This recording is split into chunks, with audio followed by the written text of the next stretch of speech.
प्यारे बच्चों, आज हम जिस टॉपिक पे बात करेंगे ये फिजिकल केमिस्ट्री का एक बहुत ही इंपॉर्टेंट टॉपिक है और मैक्सिमम बच्चों की रिक्वेस्ट है कि सर एक बार इस पर आप बात करिए। देखिए, आज हम जिस पे बात करेंगे वो है कॉलिगेटिव प्रॉपर्टीज। तो ये जो कॉलिगेटिव प्रॉपर्टीज जिसको कहते हैं, हिंदी में इसको बोलते हैं बेटा अणुसंख्य गुणधर्म। अणुसंख्य गुणधर्म। सबसे पहले हम इस बात से शुरू करेंगे, कॉलिगेटिव प्रॉपर्टीज किसकी लिखी जाती है। नंबर 1, ये डाइल्यूट सॉल्यूशन की प्रॉपर्टी है। डाइल्यूट सॉल्यूशन समझते हैं? तनु विलयन। तनु विलयन का मतलब क्या है बेटा? जिसके अंदर विलायक तो ज्यादा हो, सॉल्वेंट ज्यादा है, लेकिन उसका विलय क्या होना चाहिए? कम। और सॉल्यूशन कैसा होना चाहिए ये भी देखो। जो सॉल्यूट है, जो विलय है, ये तो होना चाहिए नॉन वोलेटाइल, यानी कि अवाष्पशील, नॉन वोलेटाइल सॉल्यूट। लेकिन जो सॉल्वेंट है ये वोलेटाइल हो सकता है। अब हम इस सॉल्यूशन की जो प्रॉपर्टीज पे बात करेंगे, उन प्रॉपर्टीज को हम कॉलिगेटिव प्रॉपर्टी की कैटेगरी में रखते हैं। इसको हमने कॉलिगेटिव क्यों कहा? नाम देखो, अणुसंख्य। आई रिपीट, अणुसंख्य। What does it mean? जो अणुओं की संख्या पे निर्भर करे, यानी कि हमें लिखना चाहिए ये जो कॉलिगेटिव प्रॉपर्टी है, ये गुणधर्म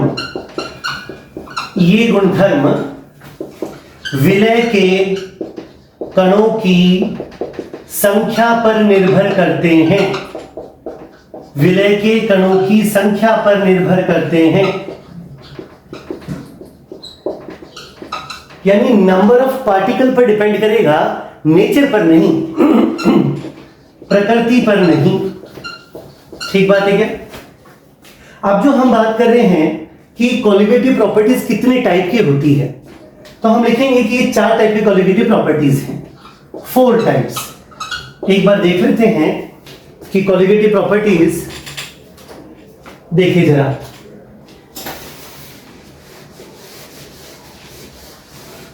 एक तो होता है बेटा इसमें relative lowering in vapour pressure, वाष्प दाब में आपेक्षिक अवनमन। आपेक्षिक अवनमन, ये होता है relative lowering in vapour pressure. दूसरा होता है इलेवेशन इन बॉइलिंग पॉइंट, क्वथनांक में उन्नयन। क्वथनांक में उन्नयन, इसको ऐसे बोलते हैं डेल्टा टीवी। एक होता है हिमांक में अवनमन, इसको लिखेंगे हिमांक में अवनमन, डेल्टा टीएफ। और एक होता है बेटा परासरण दाब, ऑस्मोटिक प्रेशर, इसको पाई से डिनोट करते हैं। अब इससे पहले कि हम एक एक कॉलिगेटिव प्रॉपर्टी को शुरू करें, जो सबसे कीमती चीज है और कहां आप एवरेज बच्चों के अलग बनेंगे, सुनिए। क्वेश्चन आया, out of the following which one is the colligative property? निम्नलिखित में से कौन सा अनुसंख्यक गुणधर्म है? बहुत तसल्ली से सुनना। वाष्प दाब अपने आप में कोई अनुसंख्यक गुणधर्म नहीं है। क्वथनांक, हिमांक अपने आप में कोई अनुसंख्यक गुणधर्म नहीं है। केवल वाष्प दाब में आपेक्षिक अवनमन दे रखा हो, अब ये अनुसंख्यक गुणधर्म है। क्वथनांक कोई अनुसंख्यक गुणधर्म नहीं है, क्वथनांक में उन्नयन दे रखा हो, अब ये अनुसंख्यक गुणधर्म है। हिमांक अपने आप में कोई अनुसंख्यक गुणधर्म नहीं है, हिमांक में अवनमन कर रखा हो, अब ये अनुसंख्यक गुणधर्म है। तो एक क्वेश्चन में वाष्प दाब, क्वथनांक, हिमांक, परासरण दाब, तो हम किसको टिक लगाएंगे? केवल परासरण दाब। Osmotic pressure itself is a colligative property, बाकी इसके अलावा इनमें से कोई भी कॉलिगेटिव प्रॉपर्टी नहीं है। अब हम एक एक पे शुरू करते हैं। देखिए, वाष्प दाब में अपेक्षिक अवनमन। समझो, मान लीजिए जिस रूम में आप बैठे हैं उस रूम में पहले कोई नहीं था, पूरे फर्श पर पानी ही पानी था। तो हर लिक्विड की टेंडेंसी है बेटा कि वो वेपर फेज में जाएगा। अब ये जो वेपर है, जब एक इक्विलिब्रियम सेट हो गया, अब ये वेपर इस लिक्विड की सतह पर जो दाब डालेगी उसी को ही अपन कहते हैं वाष्प दाब। अब समझो जैसे जैसे आपकी एंट्री हुई कमरे के अंदर, अपने आप को मान लो आप नॉन वॉलेटाइल सॉल्यूट, एक ऐसा विलय जो खुद नहीं उड़ता, अवाष्पशील विलय। जब आप आ गए तो पानी की जगह आपने रोक ली, इसका मतलब लिक्विड की क्वांटिटी होगी कम, तो ऑब्वियसली बात है उसकी वाष्प भी बनेगी कम, तो इसका मतलब वाष्प का दाब भी क्या हो गया, कम। तो स्टेटमेंट सुनो, जब भी किसी विलायक में कोई नॉन वॉलेटाइल सॉल्यूट डाल दूं, अवाष्पशील विलय डाल दूं, तो उस विलायक का वाष्प दाब क्या हो जाता है, कम हो जाता है। इसी को कहते हैं वाष्प दाब में अवनमन। क्या कहते हैं जी, वाष्प दाब में अवनमन। सुनिए जरा, ऐसे लिखूं मैं, मान लीजिए पी नॉट शुद्ध विलायक का वाष्प दाब, vapour pressure of pure solvent, मान लो शुद्ध विलायक का वाष्प दाब, ठीक। और पीएस में कहता हूं वेपर प्रेशर ऑफ सॉल्यूशन, तो यानी मुझे कहना चाहिए विलयन का वाष्प दाब, विलयन का वाष्प दाब। अब हमने कहा विलयन का वाष्प दाब, विलयन का मतलब जब विलायक में कोई अवाष्पशील विलय मिला दिया है, नॉन वोलेटाइल सॉल्यूट मिला दिया है। अब ये वाष्प दाब विलायक के वाष्प दाब से बढ़ गया या कम हो गया, कम हो गया, क्योंकि हमने कहा जब किसी सॉल्वेंट में कोई अवाष्पशील विलय मिलाते हैं तो उसके वाष्प दाब में कमी हो जाती है। तो क्या मैं ऐसे बोलूं पी नॉट ज्यादा है भाई पीएस से, हाँ विलायक का वाष्प दाब ज्यादा है, मैंने इसमें कुछ मिला के विलयन बना दिया, इसके वाष्प दाब में कमी आ गई। तो ये जो पी नॉट में से पीएस घटाऊं, कितनी कमी आई, तो आपने लिखा पी नॉट माइनस पीएस कमी आई, इसी को बोलता हूं वाष्प दाब में अवनमन, lowering in vapour pressure. Lowering in vapour pressure कितनी हो गई, पी नॉट माइनस पीएस हो गई। अब अगर मैं इसको रिलेटिव लोअरिंग पे बात करूं, रिलेटिव का मतलब समझते हो, पहले कितना था और अब कम होके कितना आ गया, क्योंकि हमारी कॉलिगेटिव प्रॉपर्टी तो रिलेटिव लोअरिंग पे बात करती है भाई।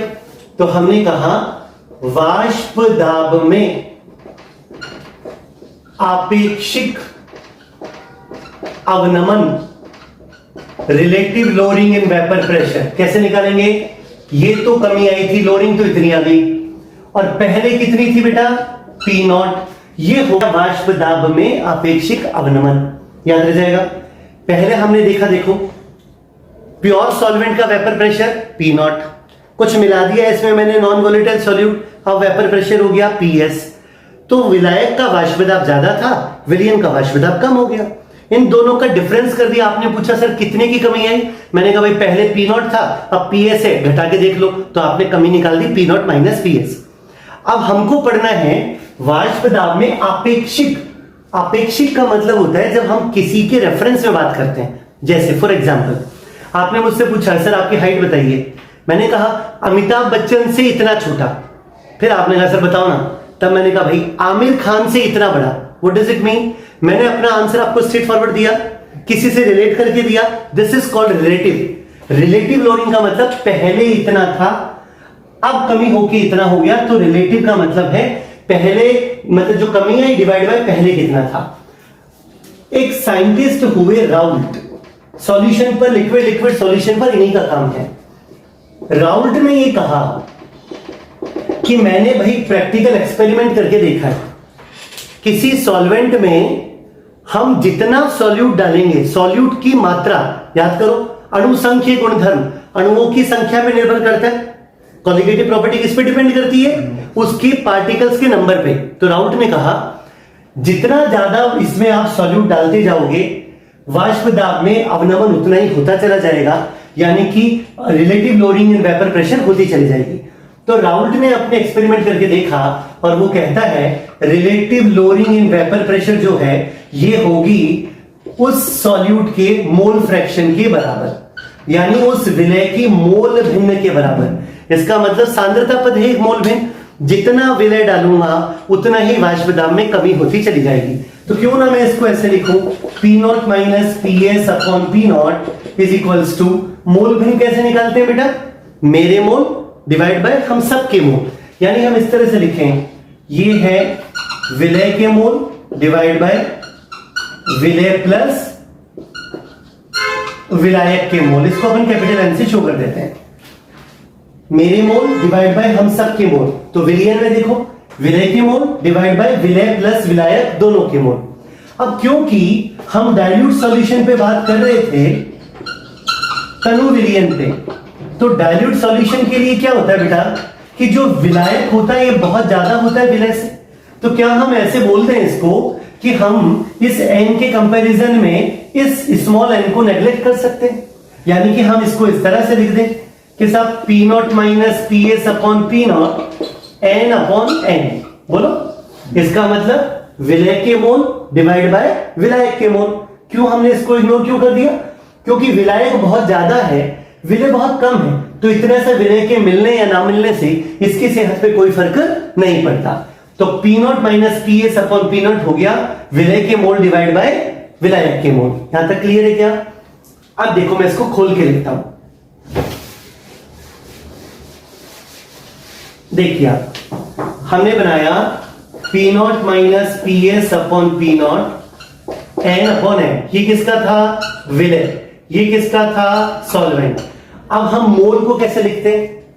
ग्राम में भार डिवाइड बाय उसका अणु भार, यानी weight of the substance divide by इसका ग्राम मोलिकुलर मास। तो देखिए P not minus P S upon P not विलय के लिए लिखूंगा, विलय का ग्राम में भार weight of solute in gram divide by GMM of solute, यानी विलय का अणु भार जीएमएम ऑफ सॉल्यूट इनटू, अब ये नीचे है तो यहां लिखूंगा विलायक का भार, विलायक का ग्राम में भार वेट ऑफ सॉल्वेंट नीचे आएगा और ऊपर जाएगा बेटा जीएमएम ऑफ सॉल्वेंट, यानी विलायक का अणु भार। तो ये हमारे पास एक पूरा फार्मूला आ गया। इस तरह के प्रश्न आरपीएससी में 2 से 3 बार पूछे गए हैं। तो हमको क्या करना है, देखो अणुभार वो हमको खुद को याद रखना पड़ेगा कि विलायक का अणुभार कितना है। हो सकता है विलय का अणुभार वो हमसे क्वेश्चन में पूछ ले, तो वो मुझे वाष्प दाब शुद्ध विलायक का देगा। पी नॉट क्या है? शुद्ध विलायक का, प्योर सॉल्वेंट का शुद्ध विलायक का वाष्प दाब। पीएस क्या है जी? विलयन का वाष्प दाब, विलयन का वाष्प दाब। और हमें अच्छे से बताएं विलायक का वाष्प दाब ज्यादा होता है, विलयन का वाष्प दाब कम होता है। तो कई बार क्वेश्चन में हमको अगर ये कंफ्यूजन हो कि विलायक का कौन सा और विलयन का कौन सा है, जो ज्यादा वाला है वो विलायक का रखिएगा, जो कम वाला है वो किसका रखेंगे? सॉल्यूशन का।